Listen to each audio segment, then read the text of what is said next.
ಒಂದು ಅಲಸಂಡೆ ಪಲ್ಯ ಮಾಡುವ ಅಲ್ವಾ ಇವತ್ತು.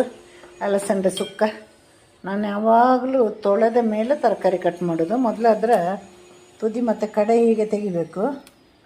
ತೆಗೆದ್ಮೇಲೆ ಈ ಥರ ಅದನ್ನು ಸಣ್ಣದಾಗಿ ಕಟ್ ಮಾಡಿ ಪಲ್ಯ ಮಾಡೋಣ. ಇದರ ಎರಡು ಸೈಡ್ ಕೂಡ ಸ್ವಲ್ಪ ಸ್ವಲ್ಪ ತುದಿ ಮತ್ತು ಕಡೆ ಕಟ್ ಮಾಡಿ ಆಯಿತು. ಇನ್ನೊಂದು 2-3 ಸಲ ಚೆನ್ನಾಗಿ ತೊಳೆದು ಆಮೇಲೆ ಕಟ್ ಮಾಡಬೇಕು. ಹೀಗೆ 3 ಸಲ ಚೆನ್ನಾಗಿ ತೊಳಿಬೇಕು. ನೋಡಿ ಅಲ್ಲಿ ಮಕ್ಕಳೆಲ್ಲ ಗಲಾಟೆ ನೆಂಟರು ಮಕ್ಕಳದು ಚೆನ್ನಾಗಿ ತೊಳಿಬೇಕು. ಹೀಗೆ ಕಟ್ ಮಾಡೋದು ನಾವು ನೋಡಿ ಮಣೆ ಕತ್ತಿಯಲ್ಲಿ ಹೀಗೆ ಕಟ್ ಮಾಡೋದು. ನಮಗೆ ಸುಲಭ ಇದು. ಊರಲ್ಲಿರುವ ಎಲ್ಲರಿಗೂ ಕೂಡ ಇದು ಚಾಕುವಲ್ಲಿ ಕಟ್ ಮಾಡೋದಕ್ಕಿಂತ ಈ ಥರ ಮಣೆ ಕತ್ತಿಯಲ್ಲಿ ಕಟ್ ಮಾಡಿ ಎಷ್ಟು ಚಿಕ್ಕದಾಗಿ ಬೇಕಾದರೂ ಕಟ್ ಮಾಡಿ ಆಗುತ್ತೆ. ಆಮೇಲೆ ಬೇಗನೆ ಆಗುತ್ತೆ. ಒಂದು ಈರುಳ್ಳಿ ಮತ್ತು 4-5 ಹಸಿಮೆಣಸಿನ್ಕಾಯಿ ಇದ್ರ ಜೊತೆ ಕಟ್ ಮಾಡಿ ಹಾಕಬೇಕು.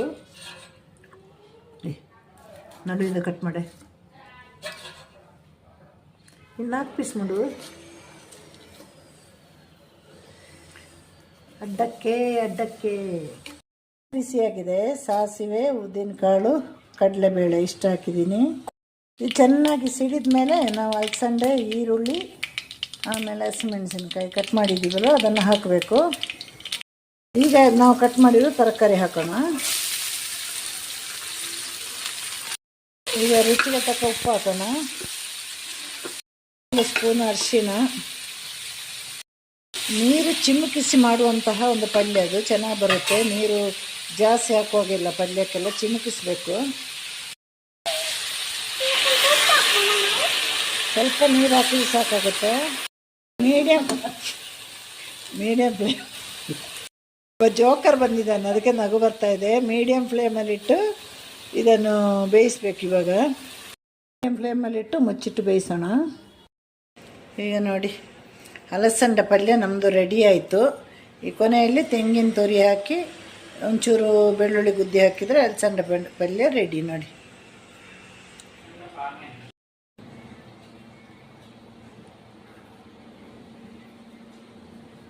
ಅಯ್ಯೋ, ಹಾಗೆ ನಮ್ಮ ಅಲಸಂಡೆ ಪಲ್ಯ ರೆಡಿ ಆಯಿತು.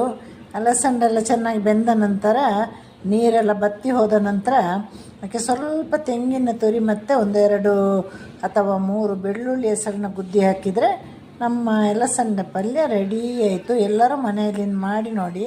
ಹಾಗೆ ನಮ್ಮ ಈ ಚಾನಲ್ಗೆ ಸಪೋರ್ಟ್ ಕೂಡ ಮಾಡಿ.